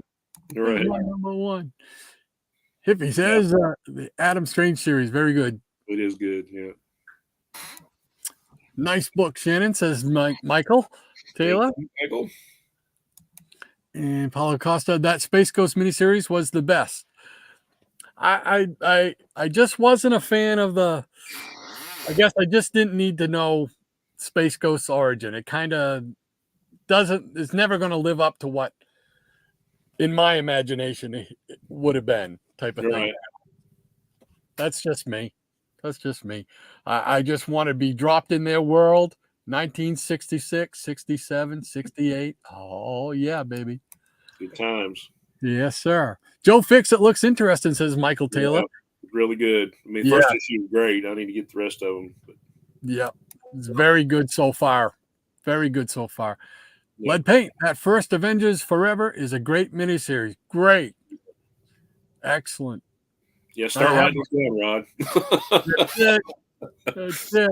I'm telling you, Avengers Forever was the first time I trade waited. Oh, okay. Waited for. I gotcha.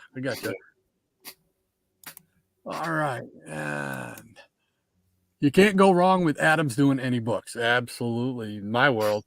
Absolutely. Yeah. Love Neil Adams. And so sad that he's gone, man. Yeah. Great art on that Tor book, says Michael Taylor. And Ranger Sly. I met Bernie Wrightson many, many years ago, and he was very proud of his Frankenstein, but it also ruined his health. Yeah, he put in a lot of work on those illustrations. I mean, it was just crazy. Yeah, I mean, that's got to be painstaking detail in that thing. You know? Jackson Roy Cook, yes, I have that Crisis Absolute Edition. So nice. Yeah, I kicked myself for not getting in on that when it first came out. Ranger Sly Wrightson started to have serious eyesight problems because of the very detailed work on Frankenstein. Developed an allergy to the metal of his brush, plus muscle problems. Oh, wow. Yeah, he had a lot going on when he was doing that. That's too bad, man, because he was a true talent, man. True talent. Michael Taylor, great art on that Frankenstein book. Shannon, you're killing me. Yes. I hear you. What we do here. That's it. We make folks spend money. There is the Frankenstein that he was working on when he passed. It's incredible. It was finished by someone else, but the full Wrightson pages are stunning, says Lead Paint. That's cool. I'm interested in seeing that. Kelly Jones finished that up for Bernie. There you go. Yeah. I know Tom would know that. Yeah. And yeah, there's so many great hardback books on comic books. Absolutely. Hey, Jared Osborne, welcome aboard. Great to have you here in the Peanut Gallery, Jared. If you think Starman is modern age, then you're old. Well, it's post-crisis, so that's what we're going with. We're kind of totally different thing, Jared. Totally different thing. That's that.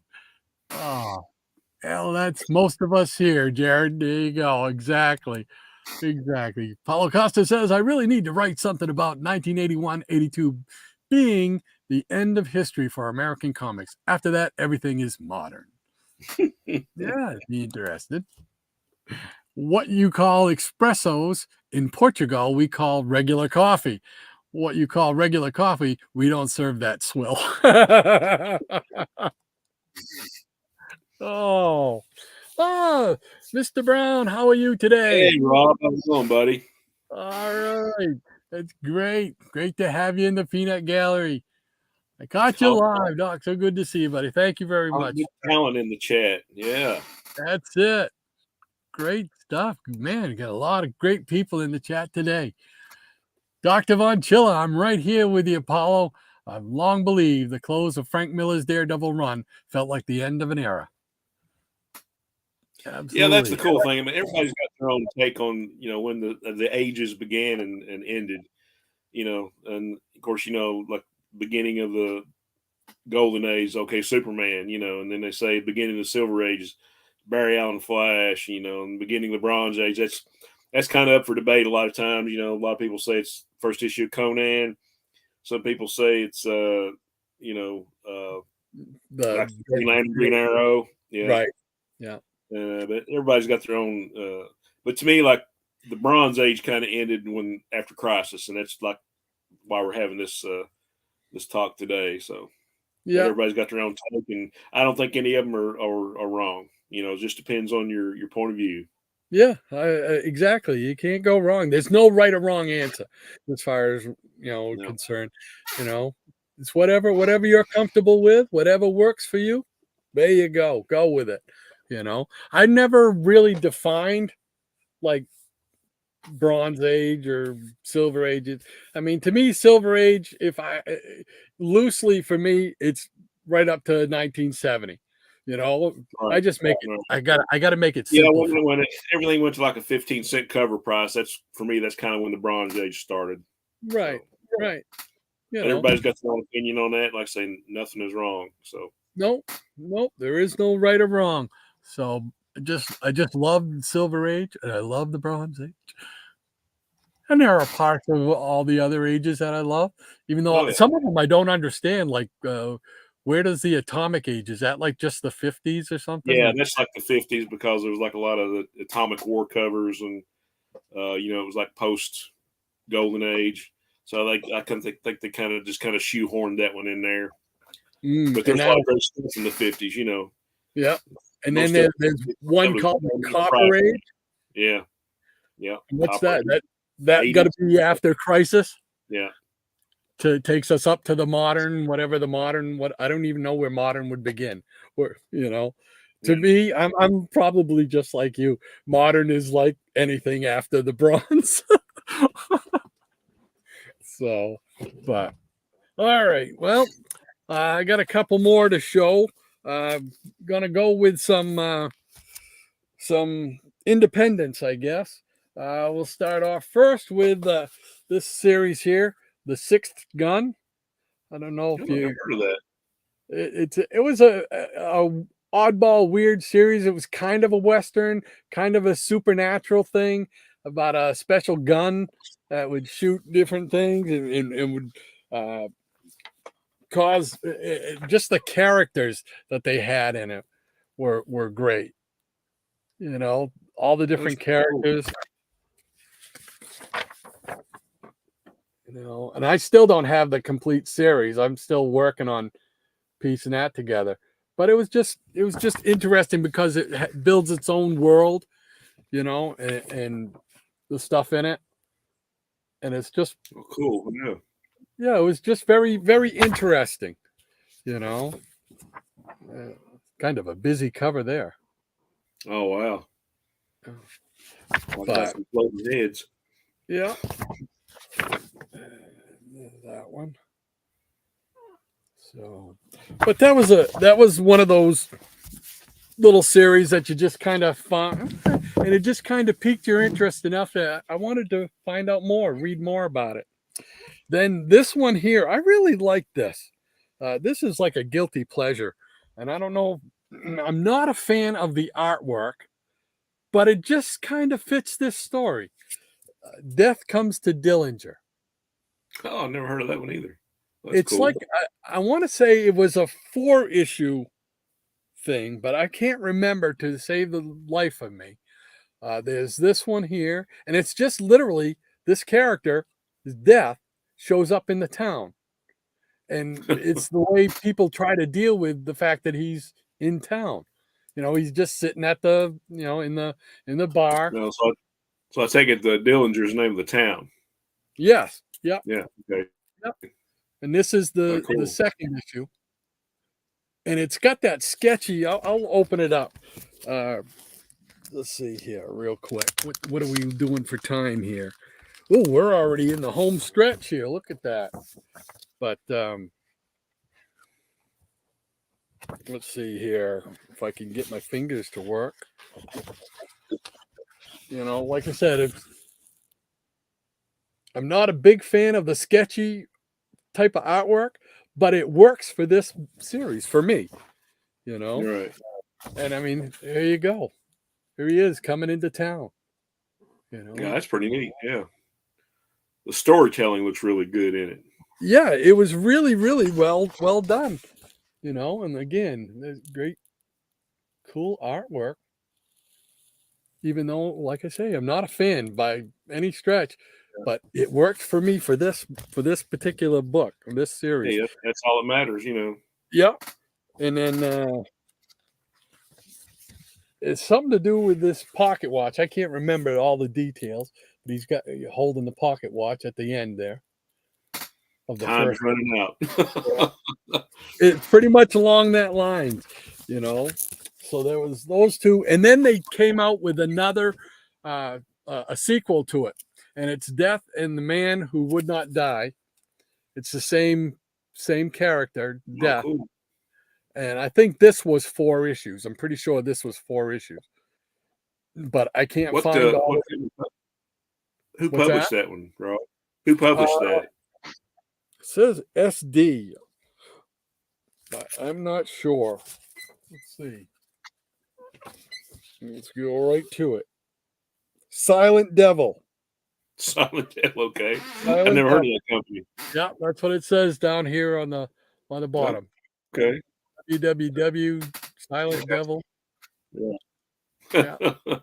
And Nothing when wrong did with that? let me just find out when this came out, because this has been around a while. No, I don't want to do that. Oh, this came out. Oh, it doesn't even say. Oh, 2006. Yeah, Okay. 2006. And this one, the first one is one of 2. So this is just a 2-part, and then the second one is, I believe, 4 issues. Okay. But it's a very compelling read. Yeah, I like the look of it. Yeah, I mean, it's just I love the cover. I mean, that's just it's cool. And like I said, for me to say that I like that kind of sketch work, I don't like it. I usually don't. But man, does it work well for this series. So, You're right.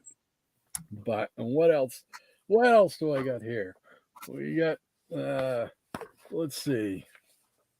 Blaze of Glory, which is another little Western one. Yeah, I have heard of that one. Yeah. Yeah. The Last Ride of the Western Heroes. So John Ostrander, you know, is another issue of it. No, that's a nice cover. Alrighty. Now, do you have any more you want to show, Shannon? No, I'm good. Okay. I think I've filled the quota for today. Alrighty. There's Love Brian Letter. Mazzarella. Yeah. I'm sure that's a good story. I really like his writing. So, alrighty. So where are we at? We got 10 minutes here. So why don't I'll check back in here with the chat with the group real quick. Let's see.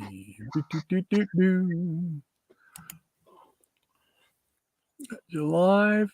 Yeah. All right, there with you, Paulo. I believe this is the end of an era. Yeah, remember that. Pastor Orloff says Crisis killed the Mort Weisinger era, and that ended the magical times for me personally. It's understandable. Everybody's got their own cutoff on that. So yeah.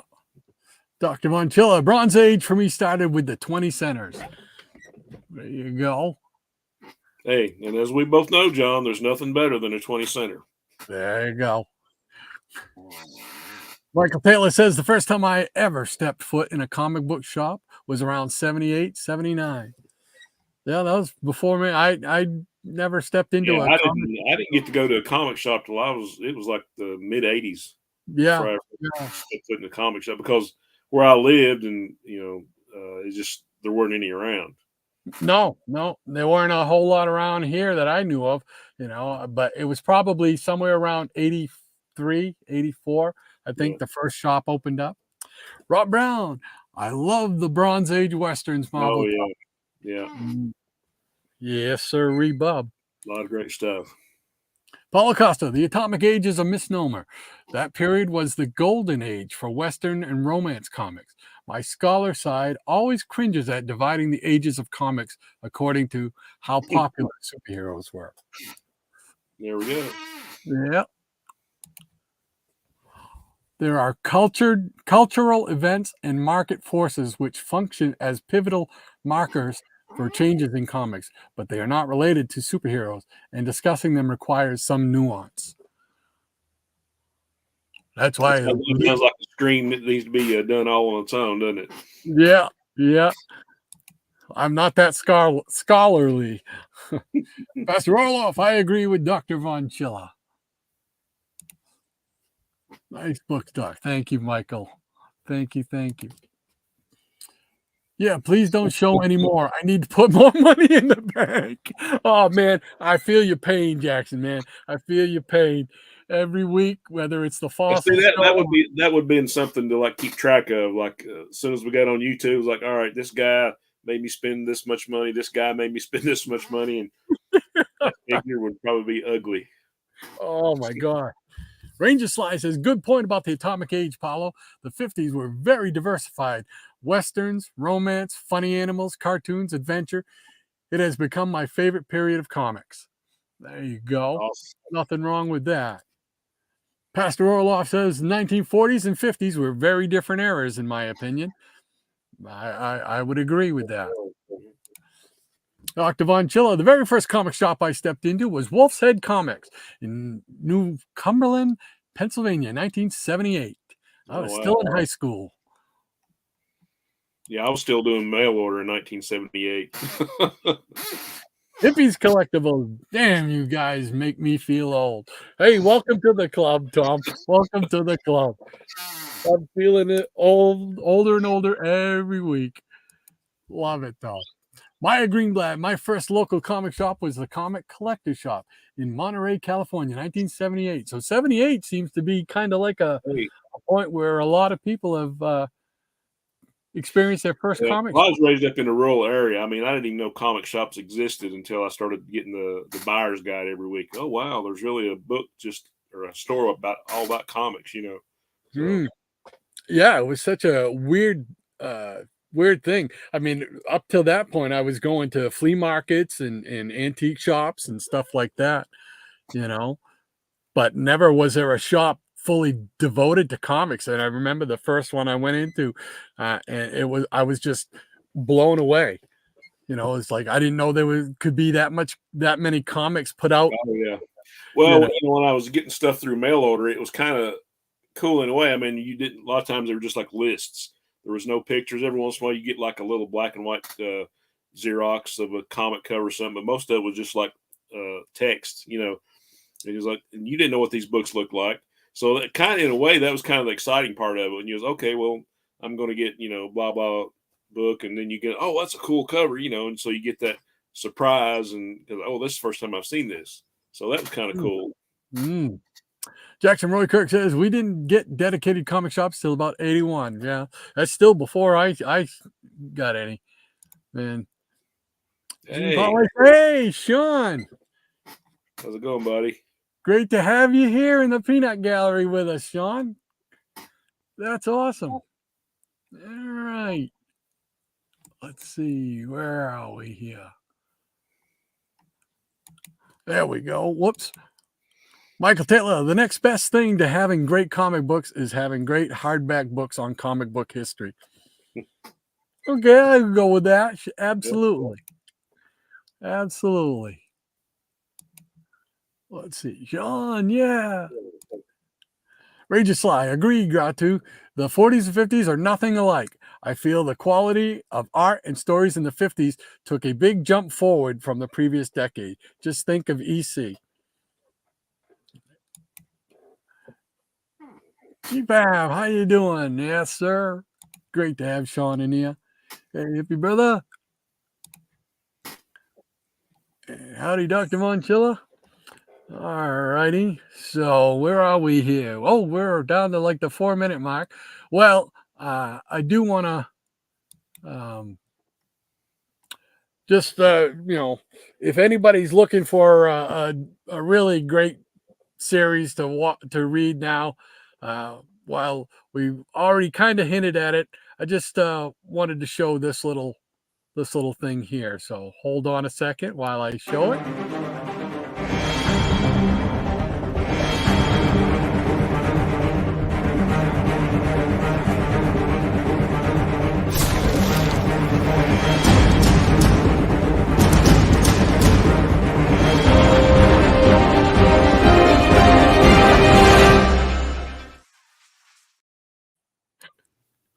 Oh yeah. Oh, love Joe Fixit. I love Joe Fixit. Yeah, that first issue was actually really good. Yeah, and the second one picks right up, stays right with Okay. it. What? There we go. All right, we got a few more comments, and then we'll wrap things up. Mr. Rob Brown, I've got a Neil Adams hardback reprinting Batman books, over 1,000 pages. Wow. Paid $100 for it new. Wow. Geez, that's cool, Rob. Yeah, you can't go wrong with Neil Adams. Yeah. And lead paint, I think Overstreet had the atomic age identified back in the 70s as the 1950s. Interesting, yeah. Yeah. I like Shannon said, to each their own. You know, it's objective, you know. Everybody's going to have their own take on that. Yeah. Which is great, you know. And Mike Daly, now I think about it, I think it was 80 or 81 when I first stepped into a comic shop. Yeah. Oh, we got comments coming in fast and furious now. Seems like we've heard people call it the uranium age. Oh, awesome. Love Joe Fixit. Peter David back on his best period. Yes, sirree. I love. Oh man, that's speaking of Peter David. That's a book I was thinking about and I couldn't find it. Was Future Imperfect, him and George Perez. Oh yeah, and Michael Taylor, a great show. Had a blast. Well, Michael, thank you very much, and I think we're gonna end it on that, and we want to do our community channel of the week. And that's for Thomas Churchill this week. He got a great channel, so we're going to play the little tribute there.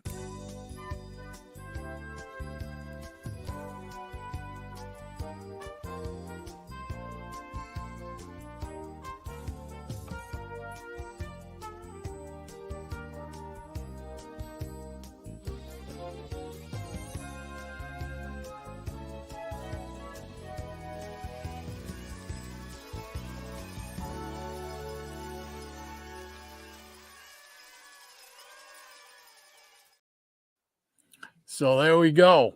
All right, Shannon, any last words? Hey, grab a stack of comics and read. You know, just don't buy comics to have them in your collection. I mean, read your books, you know. Yeah, we probably don't have too many slab folks in the peanut gallery with us today.